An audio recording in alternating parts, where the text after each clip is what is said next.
Welcome to Sravanthi Shetty designs. మీరు కనుక మన ఛానల్ని ఫస్ట్ టైం చూసినట్లయితే లైక్ చేయండి, షేర్ చేయండి, సబ్స్క్రైబ్ చేయండి. ఈరోజు క్రాస్ షే బెల్ట్కి ఇలా ఖర్చులు కనబడకుండా ఎలా స్టిచ్ చేయాలో నేను చూపిస్తాను. ఇలా మనము ఈ క్రాస్ షే బెల్ట్ని కనిపించకుండా కుట్టడానికి ఇలా పెట్టేసుకొని ఇక్కడ నుండి మెల్లిగా స్టార్ట్ చేసుకుంటూ కుట్టుకుంటూ రావాలి.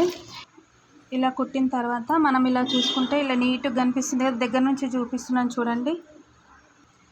ఫ్రంట్ పార్ట్ని మొత్తము ఇలా ఫోల్డింగ్ చేసేసుకొని ఈ క్లాత్ని దీనిపైన ఇలా పెట్టేసుకోవాలి. ఇలా పెట్టేసుకొని ఇక్కడ నుండి ఒక స్టిచ్ చేసుకోవాలి.